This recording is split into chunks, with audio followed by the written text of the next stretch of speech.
stopped calling farmers farmers. And I want to tell you why.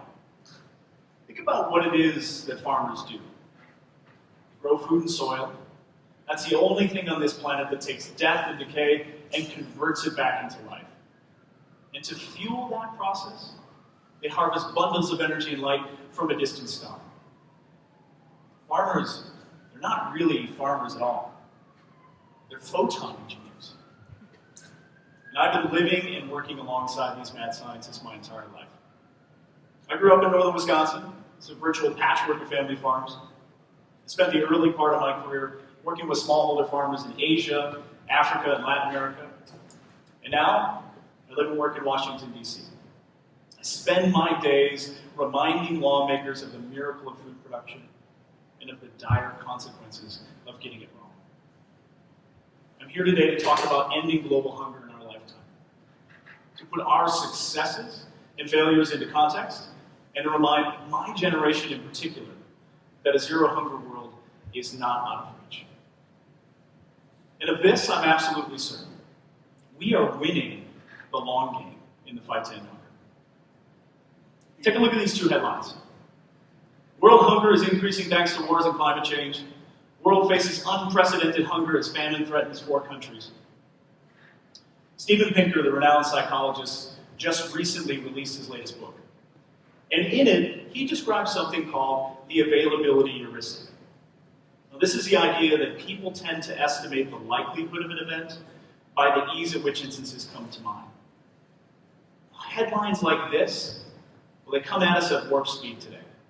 A never-ending stream of push notifications onto these cell phones that never, ever leave our hands. And if we were to allow the headlines of the day to dictate our assessment of global hunger, well, then we would be overwhelmed by our apparent failure. Because this is what hunger looks like over the past 3 years.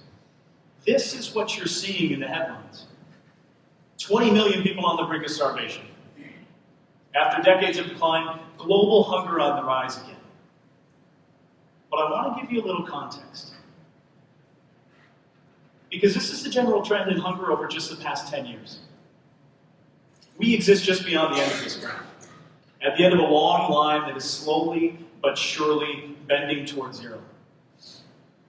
And this is the number of people who have died from famine over 150 years. Again, we exist at the bottom of the graph there, in that growing valley on the right side. It's when we look at our progress in the long arc of human history that we see just how close we are to ending hunger for good. The author F. Scott Fitzgerald once wrote, "The true test of intelligence is the ability to hold 2 contradictory thoughts at the same time." And that is fundamentally true of global hunger today. Because over the past 20 years, we've pulled 200 million people out of hunger. Yes, people still die from famine, but far fewer than ever before thanks to early warning systems and improved humanitarian responses. We have never had better tools to fight global hunger than we do today. Yet the headlines of the day speak of a rise in the absolute number of hungry people, an unprecedented 4 looming famines, and more hungry people displaced from their homes because of violence, conflict, and persecution than any other time since the Second World War. And yet I'm here to tell you why I'm optimistic. Because if this fight to end hunger in the modern era were a football game, well, we'd be taking a massive lead into the 4th quarter. And this is the story of how that game has played out. In the 1st quarter, we fought a battle against population growth. Thomas Malthus, the English philosopher, prophesied in 1798 that food production would not keep pace with growing population. As a result, we'd see resource competition, violent conflict, and mass starvation. Now, Malthusians like Thomas, they faced off against so-called cornucopians in this quarter. These are people who believed that human beings could successfully engineer their way out of the population dilemma. Now, because I'm standing here today, you know that the cornucopians prevailed. The idea of me didn't die tragically back in the 18th century with my ancestors, and nor did it for any of you. In fact, when Malthus wrote his famous essay, the world was home to about 1 billion people. Today, we number over 7 billion. We produce about 2,500 calories for every man, woman, and child on the planet. In this first quarter, we saw land-grant colleges established in the United States. We saw the combustion engine replace animal draft labor on farms, and we saw a green revolution sweep the world.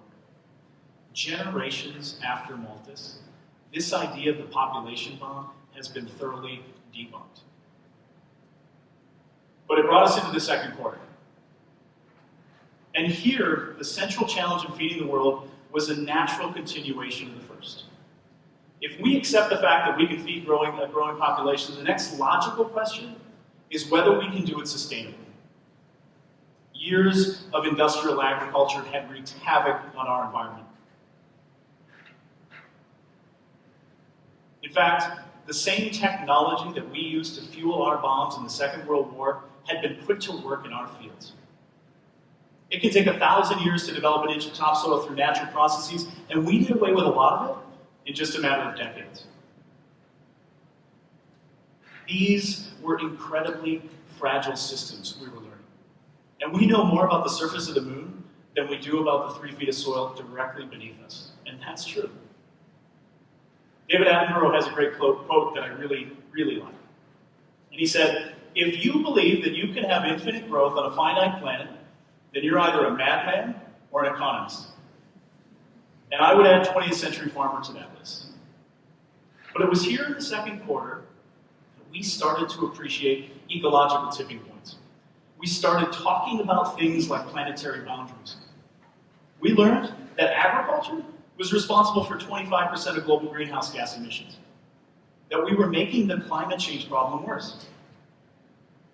And in fact, all across the second quarter, the way that we were feeding people was making it fundamentally harder to feed people.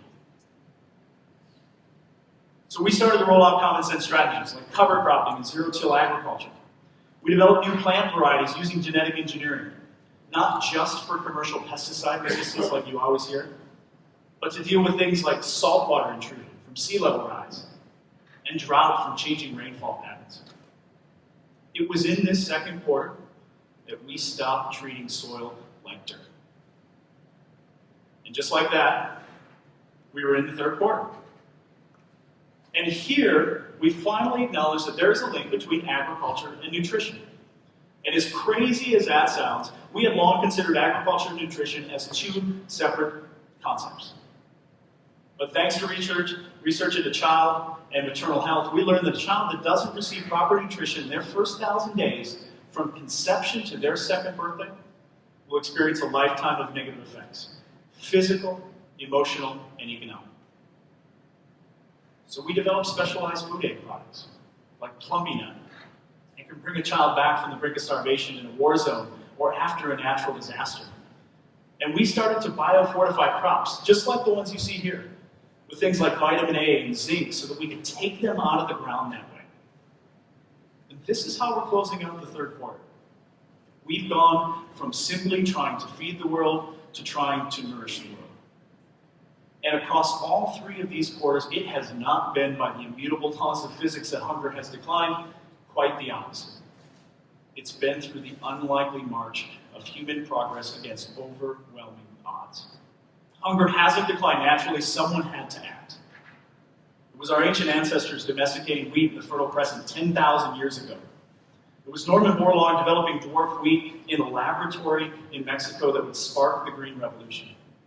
And it was people like Senator George McGovern who shepherded the idea of a World Food Program into reality.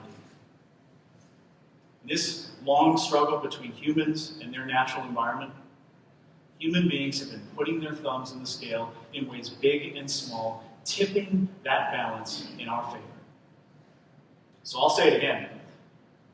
We are winning the long game in the fight to end hunger. We asked ourselves, can we end hunger in the face of population growth? And we answered a resounding yes. We asked ourselves, can we end hunger sustainably in the face of population growth? We wrote a playbook, and we're starting to roll that out.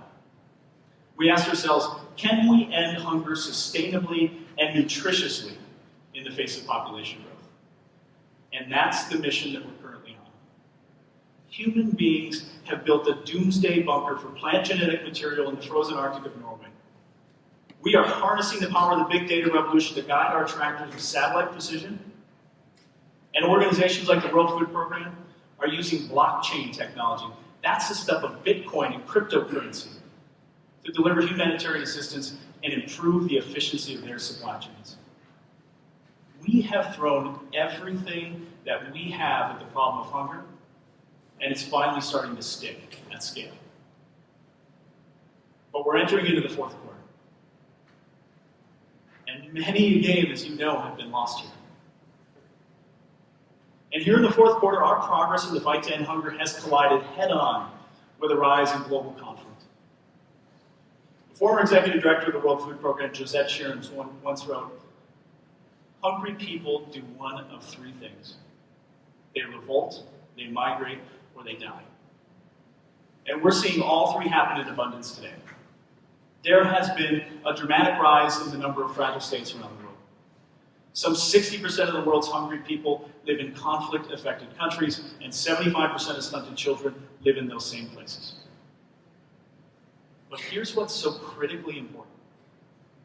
This collision between hunger and conflict forces us to acknowledge the root political causes of hunger, something that we've long ignored or at least underappreciated. Hunger has always been a technical problem. How do we grow more? Better. But we've done away with those technical barriers in the first 3 quarters, and the only remaining hurdle to ending hunger for good is abundantly political. And so we've got to do 2 things. First, we simply have to spend the dollars to scale up what we know works, recognizing that investments in global food security are among the most cost-effective uses of our limited resources in this world. And second, we have to shout from the rooftops that there is a link between global hunger and global instability. Because once we accept that food security is fundamental to peace and security, we are forced to do something about it in ways we haven't before. It's not about doing more than the next donor on moral or economic grounds. It's not about making an investment in agriculture just to tick a box.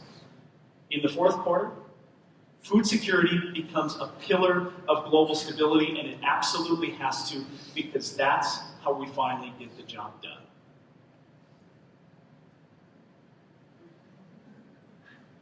Albert Einstein's brain was dissected in 1955.